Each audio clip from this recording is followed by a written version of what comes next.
Welcome to RK properties. మీరు మా ఛానల్ని సబ్స్క్రైబ్ చేసుకుని ఇలాంటి అప్డేట్స్ అన్నీ పొందండి. ఇప్పుడు మనకి డైరెక్ట్గా కంపెనీ సేలు అండ్ ఇది మెయిన్ హైలైట్స్ విషయానికి వస్తే మనకి ఇప్పుడు ఏదైతే హైవే నేషనల్ హైవే చూస్తున్నాం, విజయవాడ హైవే, ఈ హైవేకి ఆనుకొని ఫస్ట్ బిట్ హైవే ఫేసింగే మనకు ఒక డైరెక్ట్గా కంపెనీ సేల్ అయితే ప్లాట్స్ అయితే వచ్చినాయి. హెచ్ఎండి అప్రూవల్ ప్రాజెక్ట్ ఇది. ప్రజెంట్ మనం ఓఆర్ఆర్ దగ్గర ఉన్నాము. ఇక్కడ నుంచి మనం జస్ట్ ఒక 15 మినిట్స్ జర్నీలో మనం ఈ ప్రాజెక్ట్ దగ్గరికి అయితే వెళ్ళొచ్చు అనమాట. హైవే పక్కనే ఉంటుంది. ఈ ప్రాజెక్ట్కి వెళ్ళే దారిలో 800 ఎకర్స్ మనకు గ్రీన్ ఇండస్ట్రియల్ సెజ్ అయితే ఉంది. 1,00,000 మంది ఎంప్లాయ్మెంట్ క్రియేట్ అవుతుంది. అండ్ ఇది కూడా మీకు కవర్ చేస్తాను. ఎందుకు అంటే ఈ ఏరియాలో ఎంత ఎంప్లాయ్మెంట్ క్రియేట్ అవుతుంది అండ్ ఎలాంటి కంపెనీస్ ఉన్నాయి అనేది కూడా నేను వీడియోలో మీకు కొంత చూపిస్తాను అనమాట. సో చాలా కంపెనీస్ వచ్చాయన్నమాట ఈ ఇండస్ట్రియల్ జోన్లో, సెజ్లో. అండ్ చాలామంది ఎంప్లాయ్మెంట్ క్రియేట్ అయింది అండ్ ఇంకా చాలా కంపెనీస్ వస్తున్నాయి.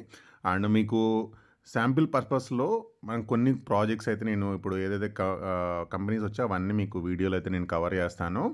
అండ్ ఎందుకు ఈ ప్రాజెక్ట్ చూపిస్తున్నానంటే ఇప్పుడు మనం ఇన్వెస్ట్మెంట్ చేసే ఏదైతే ప్లాటింగ్ ప్రాజెక్ట్ ఉందో దానికి దగ్గరలో ఉంటుందన్నమాట ఈ ఏదైతే ఈ ఇండస్ట్రియల్ సెజ్ అనమాట, మల్కాపూర్ సెజ్. ఇది గ్రీన్ సెజ్ అనమాట. ఎలాంటి పొల్యూషన్ ఎఫెక్ట్ లేకుండా ఉండే సెజ్ ఇది.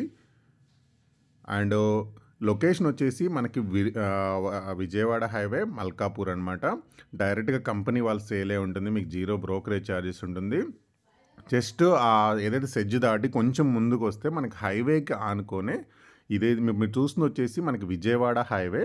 ఈ హైవేకి ఆనుకొనే మనకి ప్రాజెక్ట్ అయితే ఉంటుంది. జస్ట్ ఇప్పుడు హైవే పక్కనే ఈ రోడ్డు ఇప్పుడు మనకు చూసేది వచ్చేది మాస్టర్ ప్లాన్లో 100 ఫీట్ రోడ్ అనమాట. మనకి ఆర్చ్ గట్టు ఉంది. సో ఇది 100 ఫీట్ రోడ్డు. జస్ట్ ఈ 100 ఫీట్ రోడ్డుకి జస్ట్ ఆనుకొనే మనకు ప్రాజెక్ట్ అయితే ఉంటుంది హెచ్ఎండి అప్పుడు. ఈ ఫ్రంట్ వచ్చేసి మొత్తం కూడా మనకి కమర్షియల్ ప్లాట్స్ అయితే ఇచ్చారు. అండ్ బ్యాక్ సైడ్ మొత్తం కూడా మనకి రెసిడెన్షియల్ ప్లాట్స్ అయితే ఉంటాయి. అండ్ విజయవాడ నేషనల్ హైవే ఫేసింగే ప్రాజెక్ట్ అనమాట.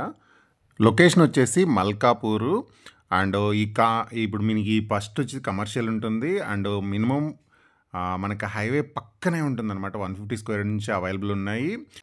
కంపెనీ వచ్చేసి ఆరాధ్యరామ్ ఇన్ఫ్రా ప్రైవేట్ లిమిటెడ్. వీళ్ళు ప్రీవియస్గా కూడా చాలా ప్రాజెక్ట్స్ అయితే డెవలప్ చేశారు. సో 150 స్క్వేర్ యార్డ్స్ నుంచే విజయవాడ హైవే ఫేసింగ్లో మనకి ప్లాట్స్ ఉన్నాయి, అలాగే రెసిడెన్షియల్ ఉన్నాయి, కమర్షియల్ ఉన్నాయి. అండ్ 150, 165 ఇలాంటి మినిమం సైజ్ నుంచే మనకు అవైలబుల్గా దొరుకుతుందన్నమాట. అండ్ హెచ్ఎండి అప్రూవల్ ఉన్నాయి. మొత్తం కూడా 30 ఫీట్ రోడ్ ఉన్నాయి. అండ్ ఎంట్రన్స్ ఆర్చ్ ఉంటుంది, చుట్టూ కాంపౌండ్ వాల్ ఉంటుంది, సెక్యూరిటీ రూమ్ ఉంటుంది, చిల్డ్రన్స్ పార్క్ ఉంటుంది, over head water tank, street lights, avenue plantation, మనకి చుట్టూ కాంపౌండ్ వాల్ కూడా ఇస్తున్నారు. ప్రాజెక్ట్ చుట్టూ కూడా పార్కు, వాకింగ్ ఇట్లా మొత్తం కూడా 30 ఫీట్ రోడ్ ఉంటుంది. మొత్తం ప్రాజెక్ట్ కూడా మనకు 30 ఫీట్ రోడ్స్ వేస్తుంది అనమాట. లొకేషన్ వచ్చేసి విజయవాడ హైవే ఫేసింగ్ ఉంటుంది. మల్కాపూరు మనకి మైసమ్మ టెంపుల్ దగ్గరలో ఉంటుంది. అండ్ ఇండస్ట్రియల్ పార్క్కి జస్ట్ 5 మినిట్స్, 15 మినిట్స్లో రింగ్ రోడ్కి వెళ్ళొచ్చు. అండ్ 15 మినిట్స్లో మనకి దీన్ని దాటిన RRR కూడా వస్తుంది. డిస్క్రిప్షన్లో కంపెనీ వాళ్ళ డీటెయిల్స్ ఇచ్చాను, నెంబర్ ఇచ్చాను. ఆ నెంబర్ని అయితే కాంటాక్ట్ అవ్వండి.